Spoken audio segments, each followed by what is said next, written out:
Bonsoir et bienvenue dans l'Africa Newsroom. À la une de l'actualité ce soir, les Sud-Africains vont debout contre le projet de salaire minimum fixé à 20 rand, censé lutter contre les inégalités. Objectif affiché par le gouvernement. Plafonnement trop bas, dénonce une partie de la population qui a manifesté ce mercredi à l'appel de la SAFTU, la deuxième fédération syndicale du pays. Le salaire minimum, une première en Afrique du Sud, il doit entrer en vigueur le 1er mai. Alors bonne ou mais aux mauvaises réformes? On posera la question à nos invités dans quelques instants. Puis le mobile money qui fait sa révolution en Afrique, un business qui se chiffre à 277 millions de comptes en Afrique subsaharienne, un nombre bien supérieur à celui des comptes détenus dans les établissements bancaires traditionnels. Et dans notre Zoom Société, le Soudan du Sud face au déficit énergétique, une pénurie qui fragilise des secteurs entiers, y compris le milieu hospitalier. Comment y faire face?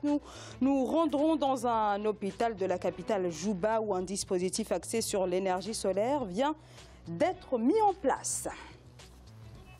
Pour débattre de cette actualité avec moi sur ce plateau, Monsieur Alkani Ben Mohamed Diouf, bonsoir. Bonsoir, très heureux d'être présent. Vous êtes expert en communication et en marketing politique. Avec vous se trouve Monsieur Emmanuel Nkouzou-Mwami, bonsoir. Bonsoir et merci pour votre invitation. Merci à vous également. Vous êtes analyste économique et politique, également l'auteur de la relance de l'Afrique aux éditions L'Harmattan. Et à mes côtés, Monsieur Mamoudou Mara, bonsoir. Bonsoir. Vous êtes président de Génération Républicaine, un mouvement associatif donc, de votre pays d'origine, qui est la Guinée. Place à l'actualité politique.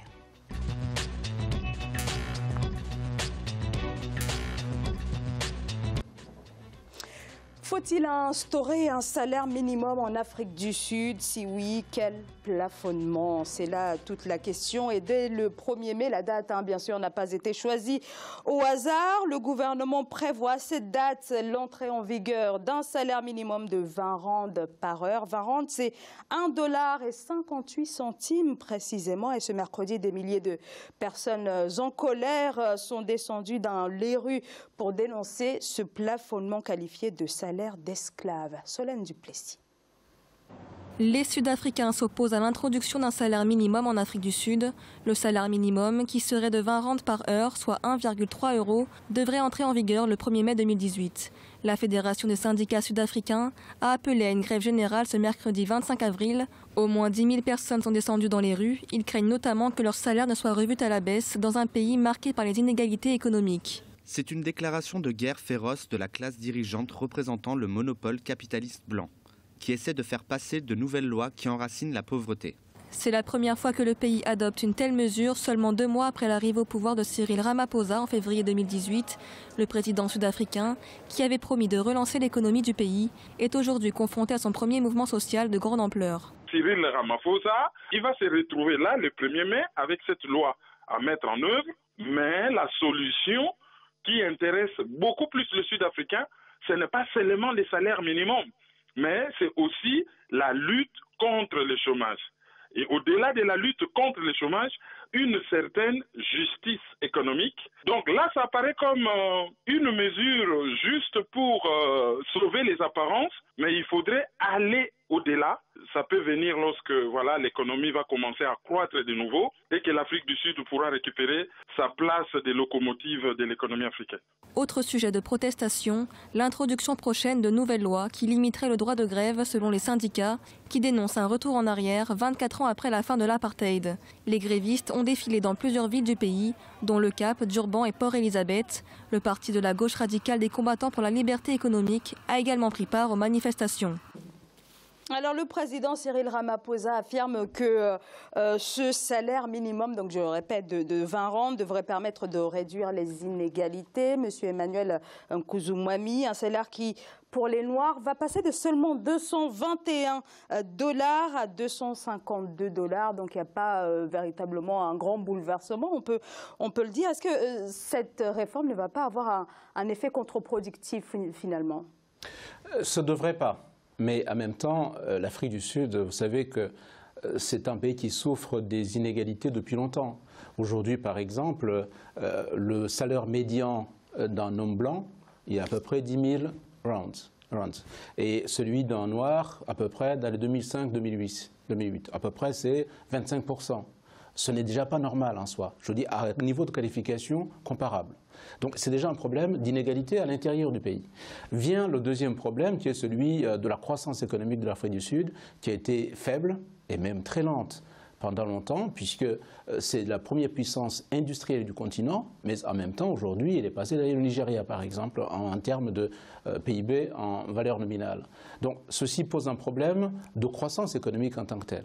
Vient maintenant le troisième souci aujourd'hui, qui est celui qui nous est proposé, du salaire minimum.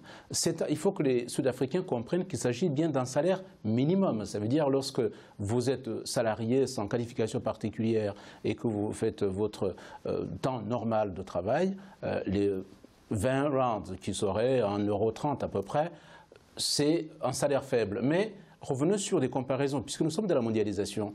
L'Afrique du Sud n'est pas un pays isolé, c'est aussi aujourd'hui un pays émergent, comme on dit. Ce pays émergent, ils sont émergents, les pays, les 5 notamment, ou les 7, si on prend l'Amérique latine et l'Asie, il y en a au total 12 pays aujourd'hui qui ont rejoint le peloton des pays industrialisés. Ils sont émergents par rapport aux pays industrialisés. L'Afrique du Sud en fait partie. C'est le seul qui représente le continent dans le club des pays émergents, le G20. Et dans ce pays-là, si vous regardez entre 2016 et 2017, comparé à la France, puisque je veux comparer ce qui est au moins comparable, puisque c'est les pays qui appartiennent au même club de G20, aujourd'hui en France, le niveau minimum, ce qu'on appelle le SMIC, est à 9,88 €. En Afrique du Sud, il serait 1,30 €. Or, le PIB de l'Afrique du Sud représente 13% du PIB français. Et 1,30 € représente à peu près aussi 13% du SMIC français. Donc si on regardait les proportions numériques, on est dans les mêmes proportions. Sauf que le niveau de vie de l'Afrique du Sud est légèrement plus élevé que celui de la France. Je dis, si on regarde les biens de consommation industrielle, je ne parle pas d'alimentaire. Et donc dans ce cas, 1,30 € devient faible. On pourrait penser, les syndicats, je pense que s'ils réclament il y a un ajustement qui serait plutôt conforme au niveau de vie des Sud-Africains, il pourrait être 1,97 €, presque 2 € l'heure, pour être moins dans la conformité de ce qu'est le coût de la vie en Afrique du Sud. Donc en réalité, selon que vous êtes économiste, vous dites, mais c'est normal, puisque dans les comparaisons internationales, on est tout à fait dans la bonne proportion par rapport aux pays qui pratiquent le salaire minimum. La France pratique un salaire minimum, l'Allemagne a rejoint la France, mais l'Allemagne est légèrement en retrait par rapport à la France. Donc on pourrait dire, comparé à la France, on est dans la même proportion. PIB 13%, salaire minimum 13% également. Mais pour ce qui est de l'Afrique du Sud, il s'agit, pour parler clairement, de faire en sorte que la population noire puisse rattraper finalement la population blanche. Donc, et je répète que la population noire est majoritaire en Afrique du Sud. Donc oui, on compare l'Afrique du Sud et un pays tel que la France, très bien, mais ce ne sont pas non plus les mêmes enjeux qui sont en train de se jouer. Donc est-ce que ces 20 rands peuvent permettre à la population noire de rattraper un jour les Blancs d'Afrique du Sud, Monsieur Diouf? Bonne question. Moi, je pense que fondamentalement, le problème, ce n'est peut-être pas ce salaire minimum garanti. C'est un problème d'emploi. Parce que décréter un salaire minimum, alors que l'environnement économique ne permet pas à ces populations défavorisées, c'est-à-dire entre autres les Noirs, d'avoir un emploi, je crois que la revendication, elle vient surtout de cela. Et seconde chose aussi, c'est le fait que le droit de grève est remis en cause. Ça les ramène en arrière, 20 ans, même plus en arrière.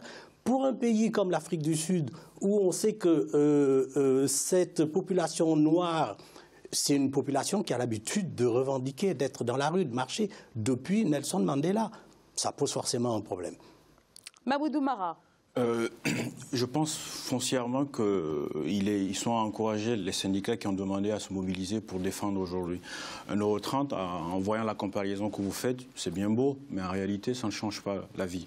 L'objectif du salaire minimum ici, c'est de permettre à un individu décent de pouvoir vivre de façon décente. Regarder le continent avec une loupe occidentale, c'est biaisé déjà parce que Il y a les inégalités qui s'opposent déjà parce que les contraintes ne sont pas pareilles, parce que la mondialisation fait qu'aujourd'hui, l'exportation et l'importation des deux pays ne sont pas les mêmes. Vous avez raison de dire que l'Afrique du Sud est un pays qui avance et fait partie notamment politiquement, elle fait partie du club restreint des pays qui avancent. Mais est-ce que foncièrement, cette politique, elle est mise en place pour défendre le bas peuple ou pour défendre les intérêts des élites? Lorsque vous voyez le président Jacob Zuma qui a quitté le pouvoir avec une forte contrainte, c'était l'une des conséquences qui l'a mené à quitter le pouvoir. Parce que la société noire qui est majoritaire, vous l'avez bien dit, vit dans des cabanes. Et le salaire minimum, pour moi, doit permettre à quelqu'un qui vit dans une cabane de pouvoir acheter une maison en briques, en toit. Permettre à un individu qui vit par terre de pouvoir acheter un lit pour le bien-être de ses enfants, pour le bien-être de sa communauté. Mais économiquement, poser un salaire minimum dans un pays comme l'Afrique du Sud, c'est bien.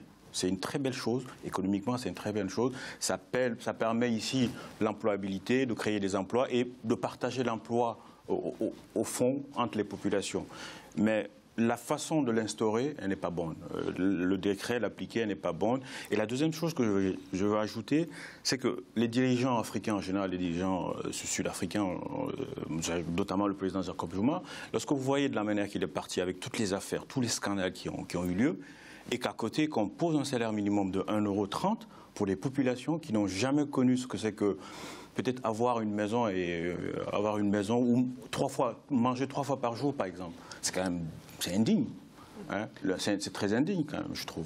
Vous voulez intervenir, monsieur Nkozoumouani? Oui, c'est tout à fait exact. On ne peut pas transposer les situations occidentales en Afrique. Ça, c'est vrai. À la limite, on pourrait dire on ne va pas regarder le PIB nominal, mais en parité de pouvoir d'achat. C'est ce qui mesure le niveau de vie des pays.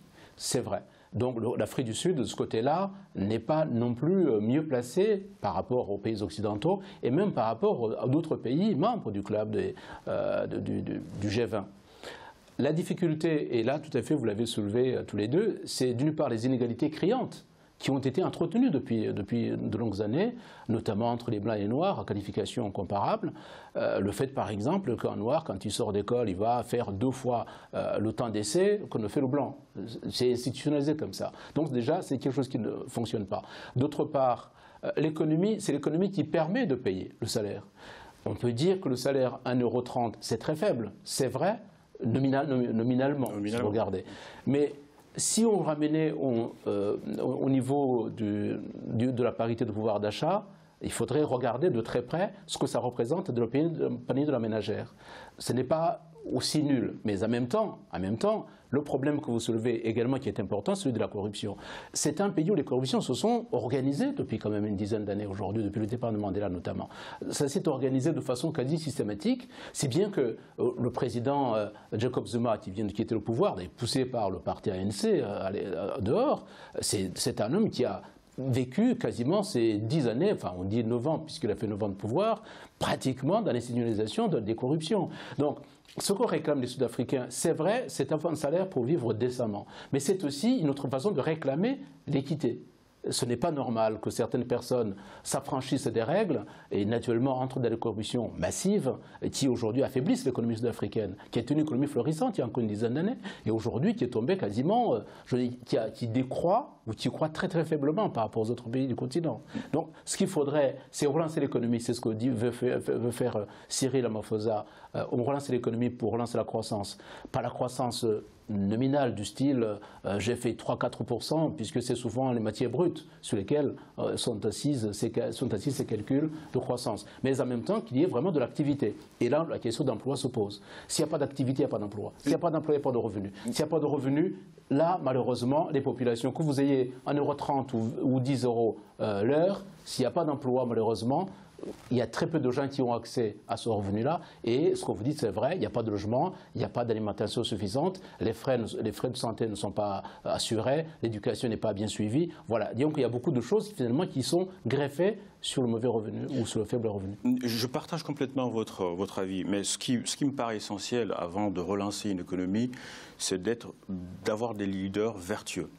on a beau faire une relance, quelle que soit la relance, on a beau faire une belle relance avec des livres économiques et tout ce qui en suit comparé à l'Europe, mais si on n'a pas des leaders vertueux capables de donner le bon exemple, capables d'instaurer une politique stable pour que la population puisse prendre exemple, quelle que soit la relance, en tout cas à mon avis, quelle que soit la relance qu'on mettra en place, ne pourra pas changer la situation du pays. Je suis entièrement d'accord, d'autant plus que c'est vrai que vous, c'est votre regard d'économiste par le petit bout de la lorgnette, mais le gros problème, c'est que pour ces populations sud-africaines noires, il faut voir le taux d'alphabétisation.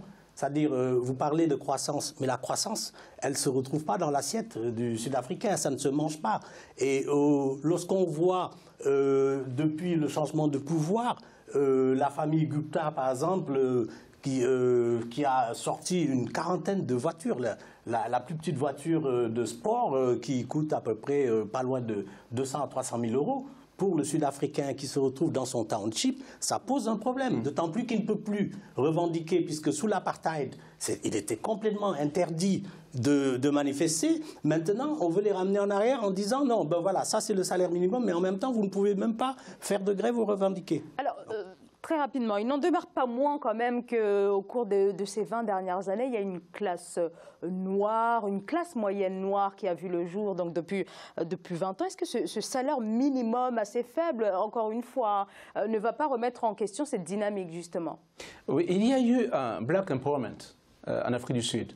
Naturellement pour rattraper le niveau des Blancs par rapport aux Noirs. C'est vrai, il fallait le faire. Il y a même eu des gratuités voulues par l'État, notamment l'école, l'accès à la santé, l'eau, de façon à ce qu'au moins le niveau minimum soit assuré pour tous les Sud-Africains. C'est vrai. Bon, il y a eu malheureusement, comme il y a dans certains pays où la réglementation n'est pas suffisamment suivi. Ça veut dire que ce que j'appelle le modèle ORC, les orientations des politiques publiques, la réglementation, la régulation qui est absolument assurée et suivie par l'État. Et derrière, il y a le C qui est le contrôle. Si ces éléments ne sont pas faits, fatalement, il y a des gens qui s'affranchissent des règles. Ces jeunes noirs, aujourd'hui, qui sont devenus des milliardaires, pour la plupart, parce qu'ils ont eu des activités lucratives qui leur ont permis d'échapper à la pauvreté, cette croissance-là n'a pas été suivie par ce que les économistes appellent la redistribution. Le fait de dire je fais un effort redistributif parce que la richesse, vous ne la créez pas comme ça ex nihilo dans la nature. Vous êtes dans un pays. Vous jouissez aussi des mêmes infrastructures que tout le monde. Vous avez les mêmes hôpitaux que tout le monde. La route que vous utilisez, c'est la même que tout le monde. L'eau que vous buvez et les biens puisés dans le pays. Tout cela, il faut le payer. Donc il fallait que peut-être ce que l'Afrique du Sud n'a pas fait, et c'est dommage, c'est qu'en accompagnant cette politique de relance de l'économie pour les populations qui étaient opprimées, notamment les populations noires, il fallait l'accompagner d'une fiscalité particulière qui ait effectivement répondu à ces questions-là. Ça n'a pas été fait. Au contraire, il y a eu les corruptions qui se sont généralisées, qui ont fait que les Noirs se sont engouffrés aussi dans ce chemin des corruptions. Et aujourd'hui, on pourrait dire qu'il y a une classe aisée de façon malhonnête pour la plupart, hein, de façon... pas tous, alors, je dis. Je ne peux pas vous couper la parole, pardonnez-moi. Il y a ensuite une population qui, elle, par contre, est devenue population d'hommes d'affaires. Il y a beaucoup d'hommes d'affaires noirs sud-africains qui sont dans la réglementation, qui n'ont pas volé, qui n'ont pas triché, qui ne se sont pas enrichis de façon illicite. Mais le problème, c'est que l'État, derrière, n'a pas assuré son rôle de la redistribution. Alors, Monsieur Diouf, Monsieur Mara, on va vous entendre, mais juste après la pause. Il y a également de nombreuses questions à poser, toujours sur ce salaire minimum, notamment d'un point de vue politique. Quelles conséquences pour Cyril Ramaphosa à quelques mois de l'élection prévue en 2019? Mais on va marquer une courte pause. Restez avec nous, à tout de suite.